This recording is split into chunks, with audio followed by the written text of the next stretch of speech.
to tackle 7 subsections. Okay? We'll have the core components, of course, the importance of clarity in writing kasi kayo mo the time you will be writing messages, typing, I mean. And then, syempre, kailangan natin mag-master ng virtual communication skills, tools pala, sorry.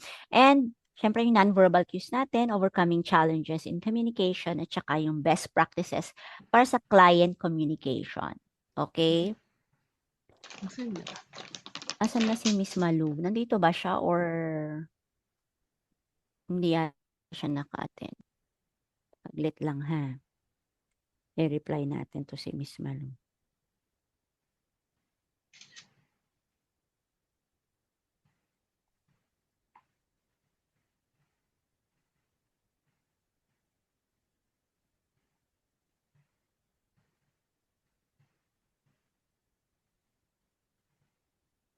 Okay.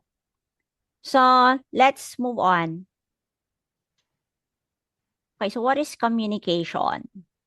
Okay, when you say communication, as we know, there are two people. The basics of communication cycle is that there are two people communicating, tapos merong message, then it's going to be through a medium. Okay, but it's a cornerstone of effective communication in terms of virtual assistance. So, kailangan natin na communication kasi you have to delegate tasks or either they will delegate tasks to you. You build relationship at saka syempre we want to be productive, okay? So according to Kenton, you have to be, as VAs, you have to be strong in your communication skills kasi you have to overcome the physical distance so that you could build the trust with your clients, di ba? Right? Okay, so what are the key non-verbal elements of communication? So syempre meron tayo dyan good posture, di ba? Kailangan natin ng good posture. So, kahit work from home lang kayo or remote worker lang kayo, you still have to have these non-verbal elements in mind. Okay? Siyempre, kailangan pa rin ng eye contact, facial expressions, okay? At saka, ensure na yung lighting ninyo sa likod or in your surroundings should be proper para hindi dark. Okay? So, this is part of the non-verbal elements that you have to consider. Okay? So, syempre, alam natin there is a what we call as the verbal at saka non-verbal communication. Okay? So, verbal, syempre, we use it using the language. Gamit tayo ng video chats, di ba? Para ma-reduce ang ambiguity. And then, we also have non-verbal communications. At alam natin yon, we use body language, facial expressions, the tone of your voice, di ba? At saka, syempre, when you are a virtual assistant, kailangan you have to hone both of this, the verbal and the non-verbal. Especially yung ating written communications at hindi na kayo masyadong mahirapan dyan kasi meron naman na tayong AI nowadays. Okay? All you need to do is to double check if it's correct or if it really serves what's the purpose of that thing that you want to create as a message. Okay? So, madali na lang ang work ninyo through technology. But there's what we call as active listening. Ano ba tong active listening? Can you please read, Jerwin? Active listening. Fully focusing on the speaker to understand and respond appropriately builds stronger working relationships. Okay. Guys, pag naglalagay ako ng mga underline, yan yung mga dapat you take down notes because yun yung mga keywords. So you don't need to memorize. Okay, halimbawa yan. Pag sinabing active listening, meron kang focus sa speaker tsaka mag-respond appropriately. So, hindi nyo na kailangang i-memorize verbatim, no? Isa-isa, word per word. So, pag nakita na kayo sa question, halimbawa sa quiz ninyo, focus on the speaker, tapos responding appropriately, ang tawag doon is active listening. Okay? So, syempre, pag hindi tama yung sagot, hindi nakikinig yung kausap. Diba? So that means that person is not actually listening actively. So those are the two things you have to remember. Pag tinanong what is active listening, so alam nyo na, may focus to the speaker at saka responding appropriately. Hindi yung gutom ka na, tara na, ganun ang sagot mo. Okay? O kaya tayo mga Pilipino, kain tayo, sige, sige, sige, ganon. Bakit ganon? O, kumain ka na ba? imbis na hindi or oo ang sagot, sige lang, ganun ang sagot natin. So we don't really know if it's active listening or not. Tama ba? Okay. So punta tayo ngayon sa issues on communication. Siyempre, the most common one is misinterpretation. Okay? Misinterpretation. Okay, ano ba ang solution sa misinterpretation? Pag na-misinterpret, anong solution? Communicate. Set clear communication protocols from day one. Okay, so ganito yan. On the first day na mag-work kayo, ilagay nyo na yung protocols on day one. For example, para hindi kayo ma-miscommunicate, before you hit send sa email ninyo or dyan sa mga tools na gagamitin nyo for communication, you first have to ask, could this be read as criticism? Baka naman they'll take it negatively. Okay, so you have to read between the lines and see how you use your words. Okay, are there pronouns that are vague? Okay, or ayaw ba nila na merong pronoun? Okay, o kaya naman especially for us Filipinos, kasi sa atin sa Tagalog, siya, when we say siya, it refers to either male or female, di ba? So pag nag-i-English tayo, nako-connect yon sa language natin that we just say she or he, we don't care if it's appropriate or not, okay? So sa English language naman, you have to be very precise kung he or she. So I hope you got what I'm trying to say. Gets nyo ba? Di ba? Kasi hindi tayo sanay na merong male and female sa ating Tagalog na word. Basta pag female or female, siya, gano'n na lang. Siya yun.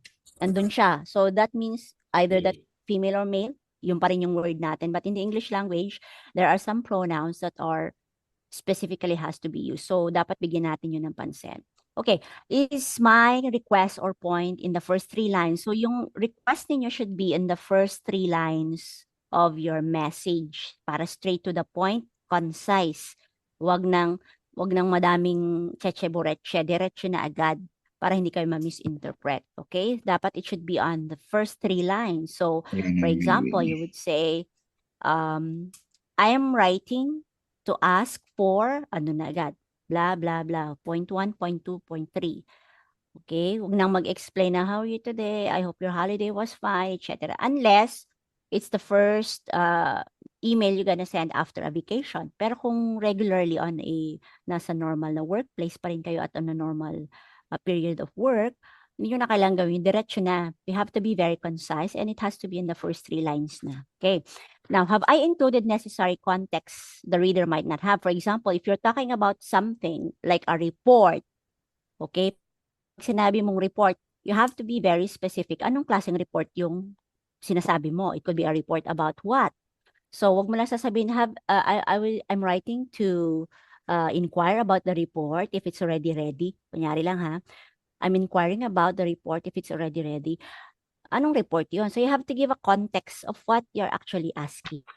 So, anong specific report are you pertaining to? Okay? So, dapat yung context, ibibigay mo doon sa reader. So, always put yourself in the place of the reader para pag binasa mo, ano kayo magiging reaction niya? Okay? Okay. So, saglit lang at tanggalin natin ang annotation kasi may okay?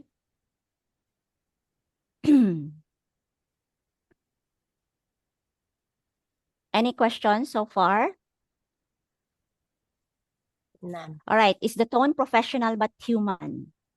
Okay. Kasi kung minsan, pagka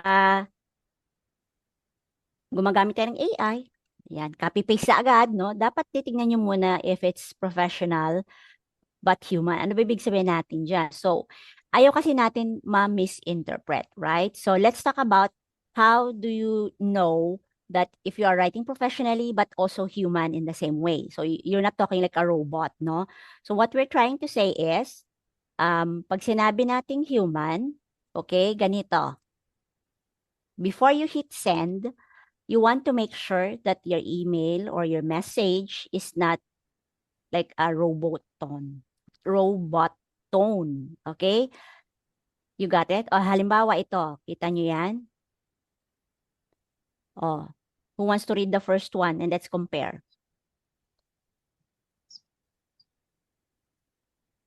Miss Janice? As per the previous Yes, Miss email, Janice. as per the previous email, the deliverables are overdue. O yun. So, parang kinopy-paste sa ChatGPT, di ba? Okay, so how do you make it more human? And there's an emotion, a connection. So you can just revise it. As you can see here. Hey, Sam, just circling back on the Q3 deliverables. So when you say here, doon sa professional, may word ka dyan, which is deliverables, which is in the context of what? Walang idea yung receiver kung ano ba yung deliverables na sinasabi mo. So you can make it specific by saying Q3 or Q3 deliverables. Okay? So we're getting on close to the deadline. Can you give me an update on your progress? So mas human-like, hindi siya robotic. Yeah? You got it? Okay, next. Would you like to read the next one? Who wants to read the next one? Wala. Raise your hand if you wanna read. Wala Ayaw po. magbasa. Next po, hindi naman mabasa, ma'am. Wala po, Madam Blanc po. Ha? Sino gusto Yun. magbasa ng next one? Ako na. Sige. Discrepancies have been identified in the report. Okay, to make it human. I noticed a couple of figures in the report that don't quite match my notes. Let's hop on a quick call to align. Okay. Diba? Kita nyo yung difference? Alright, another one. Sunod. Ako po. Sige.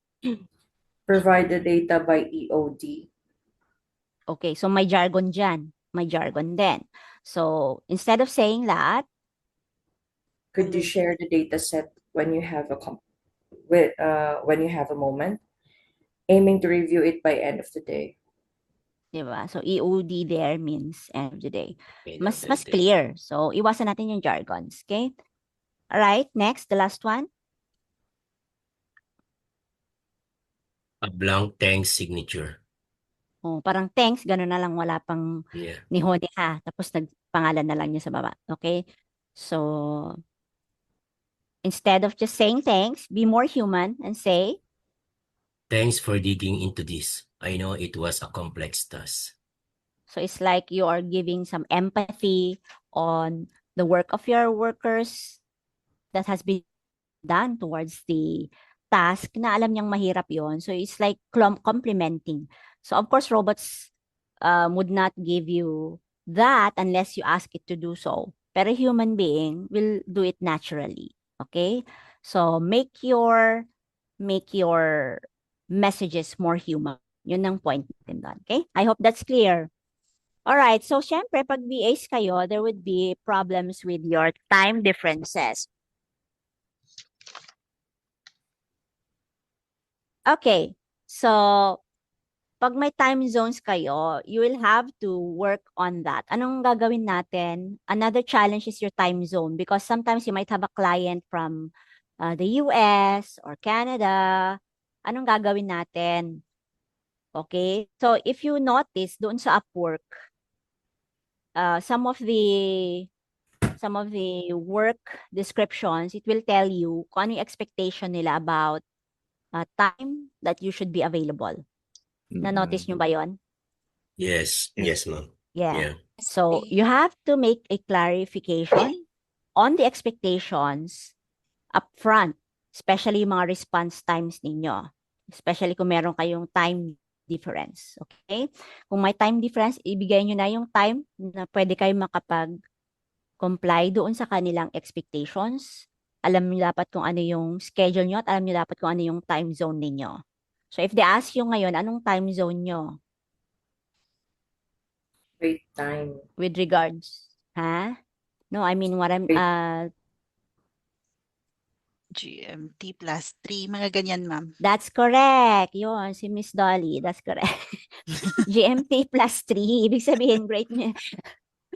Okay, o kaya naman kung minsan sasabihin nila, AST, okay, ganyan. So, dapat alam nyong intindihin yung mga yon, okay? US Standard Time, Middle Eastern Time, Okay, GMT +3, ibig sabihin on the Great Meridian Time, meron kayong +3, +8 kung minsan, ganyan. Dapat intindihin nyo yung mga time zones na ganyan. Okay? So, I'll give the challenge to you to work on those para makita nyo yung differences, especially if you have client from Europe, from Africa. So, i-check nyo na kung ano yung kanilang mga time zones, comparing it to your time zone. Okay? Para hindi magka-communicate. And also, I'd like to let you know, if in case you don't know, sa Europe, what they do is, specifically in the UK, pagka nag-change yung season, they are adjusting their clock. Did you know that? Yes. Yes po. Sa wife ko Okay. sa Germany, +2 sila ngayon. Pag summer, Okay. +1 lang. Oo. Yes. So, kaya yan, ang problema namin kuminsan, if we're having a meeting with people from the UK, nagda-double check muna kami ng oras kasi kung minsan, ganun na nga. Tapos ano na ba ngayon? Ganyan. Ano nung season? Ganyan. So, kasi, pag sinabi nilang 10, nag-a-adjust pala sila ng pinapaaga nila or pinapalate nila ng 1 hour pag nag-change yung So, you should be aware of that as well. Otherwise, magkakaroon ng problema sa time zones. Diba? Okay. So,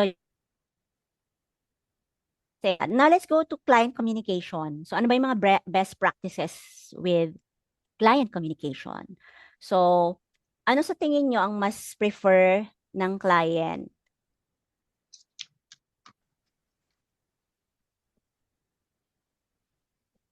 On call or video call.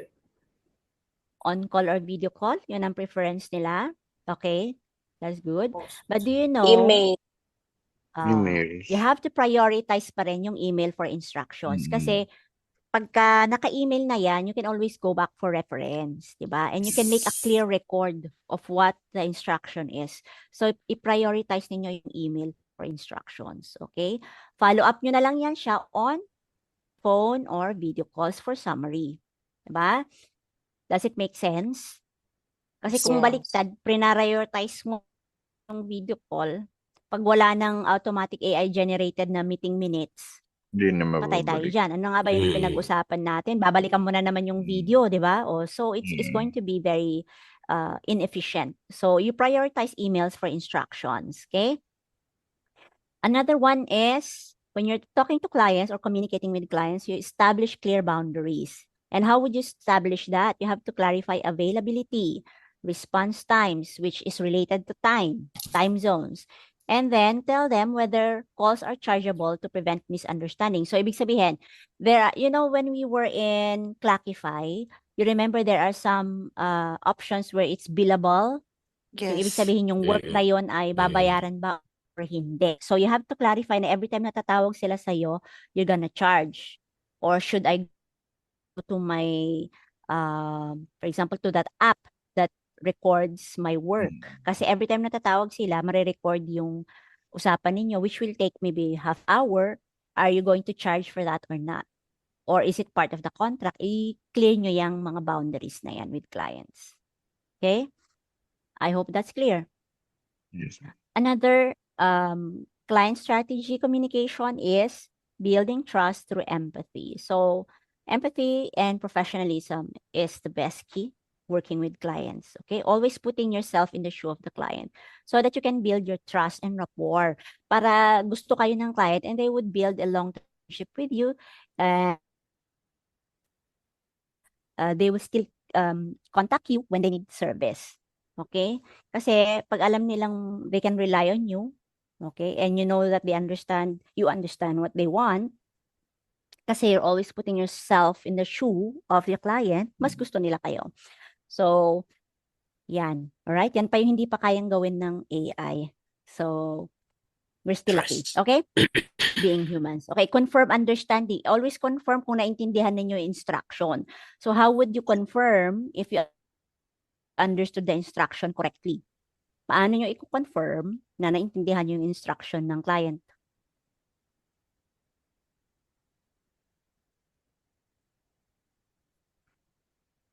By asking. You can maybe Asking repeat question. back the Yes, instruction. Yes, you repeat.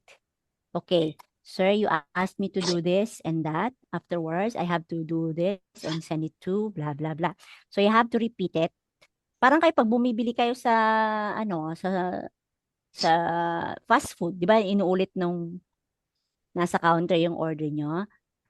Kasi gusto niyang makita, ma-check kung tama yung pinunch niya na order nyo. So, ganun din. Meron ding order si client, uulitin nyo kung tama yung order niya.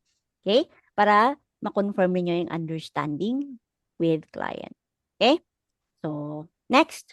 Number 5. Kailangan nyo din, as VAs, you have to provide regular updates. Okay? Now, hindi kailangan magbigay ka lang ng updates pag may problema. You can also keep the clients informed of the progress, even if everything is going smoothly. Okay? That gives you an impression that you are a really professional, okay, in your work, and that you are maintaining the communication and effectiveness as a VA. Okay? Okay ba? Noted, Any noted. questions? Right. None. Okay, sige. Any questions? None. So far. Walang None so question? far po. O di ako na ulit magko-question kasi ayaw niyo mag-question. Sige. Sino sasagot ng unang tanong? Yeah, question and answer portion ulit tayo. Who wants to answer the first question? Of course, I won't show the question. Saka ako na i-show ang question pag meron na nag-raise ng hand or may nag-volunteer. Para surprise, di ba? Ako, ma'am. Okay. Miss Janice?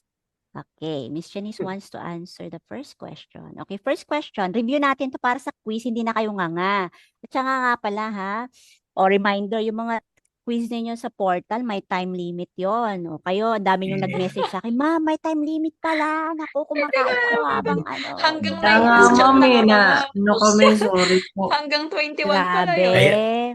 Kayo ha, Hindi ko wala kayong hindi ko nakita yung time limit, ma'am. Hindi ko nakita So, rin. Madam, Kaya Nako. nagulat ako. Na-stress, Late ako ma'am, ng for the last pag-start. 2 minutes. Pag Kaya open ko, 10 nag-start na minutes pala pero yung hindi ko time. alam kung hanggang ilang question yun. Attention to detail kayo dyan. So, Yeah. sorry for that, ma'am. Hindi ko alam yung may Lessons learned ha, attention. Nag-start na pala Attention to yung time, hindi pa ako detail. nagsasagot. Oo, tapos kayo, naggaganyan pa kayo. Tapos ano kayong nangyari dito sa mga to? Diyos ko, Grabing Lord. analyzation So, kasi ang man. karamihan, Oh. tapos hindi nyo na, in-ignore nyo na yung ibang details sa screen nyo, yung question na lang kayo nag-focus. Grabing Yan. analyzation yung tanong, madam. Yung time, wala na. That's why time is gold nga. That's why they always incorporate it in the work. O, ngayon, sa susunod na quiz ninyo, please, huwag nyo na ulitin yun ha. Okay, Miss Janice, ready ka na? O, review tayo ngayon before you take the quiz. Miss Janice? Prefer a mail for instructions to maintain a clean record. Instruction and B. Ay, sorry. B po. Oh, if you are trying to, letter B. Okay, the correct Mails. answer is letter B. Okay, good. Next question. Sinong gustong sumagot ng next question? Maiden. Okay, Miss Maiden. Here's your question. Question number 2. For availability, response times, and miracles are chargeable for understanding.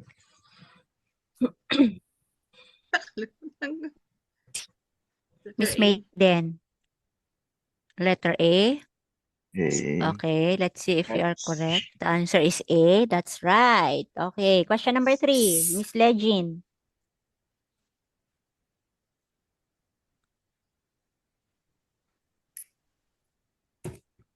Wala pong lumalabas sa screen.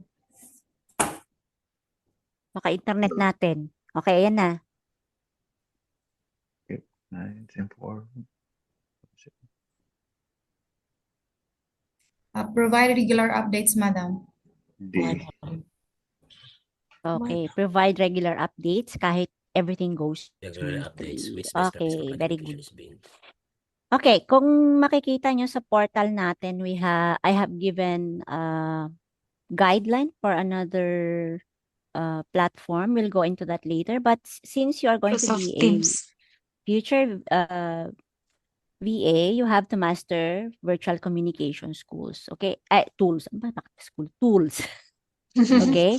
Virtual communication tools. Okay? Kailangan nyo maging proficient dyan sa mga platforms. As I've said, pag-aralan natin, you have to master at least one. Dapat meron isa kayo dyan na master nyo, and the rest are just, even nasa superficial lang, okay na yun. Okay? So, proficiency in these platforms will help you in video conferencing, instant messaging, tsaka scheduling tools. Okay? So, syempre, importante yan because your technical competence is very important. So, you can prevent disruptions. Diba? Halimbawa, pag nagkaklase tayo, tapos saan po ba yung share? Ganon. So, para nadi-disrupt yung continuity ng communication. Diba? Any questions? None po. Andiyan pa ba kayo? Right. Yan. Okay. Sige. If you're going to take a look at our next platform, I will be giving you task. Then, nilagyan ko na ng number 1, number 2. So, before the meeting, gagawa kayo ng settings on your background sa Microsoft Teams. Okay? And then, ayan, pipili kayo dyan ng bonggang-bonggang background. You can also make a standard blur if you like. Then, you edit your display name. Nandiyan na lahat ng mga instructions. Okay, susundan nyo na lang. Take a screenshot and send to Slack. Okay? So, kailangan i-edit nyo yung name ninyo in your enrollment number. Take a screenshot and send to that link, yung para sa VA lahat. Okay? Then, you're going to create or schedule meetings, arrange it, and you have to invite your classmates. So, dapat meron kayong copy ng email addresses nila. So, I know at least 3 of them. Dapat alam nyo para makita ko lang. Then, take a screenshot of that. Okay? Fill in the details of the meeting of the one you want to schedule and which time. Tapos, input nyo yung mga invitees email. Take it from your classmates. Message nyo sila. At least mga 3 lang. Okay? Then, in the end, you have to make number 5 a reflection. So, how are you going to do that? Go to the chat ng reflections. Go to the chat at maglagay ka ng reflection doon. Same like what you did in Slack. You remember? Ganyan din. So, i-type nyo lang dun sa chat box para makita ko na you have used it and make your reflection. Anong gagawin nyo sa reflection? Sasagutin nyo itong mga questions na to. What does communication mean to you? Number 2, list 2 examples of good communication. List 1 problem caused by poor communication. Tsaka number 4, 1 communication skill I need to improve as a VA. Okay? O, madali lang yan. And yung guide ko naman ay kompleto na, nandun na lahat. All you need to do is to follow it. So ngayon, I'll send you an invitation link for Microsoft Teams and let's go and meet there. Okay? Klaro ba? Yes. Clear. Yes. So ngayon, magsisend ako sa inyo ng link. Lipat tayo doon sa platform na yon. Okay? Okay, Okay po. ma'am. Okay, I'll send you the link, then I'll see you there. Okay? So I will end this one now and I'll see you there. Okay? Okay, ma'am. Thank you.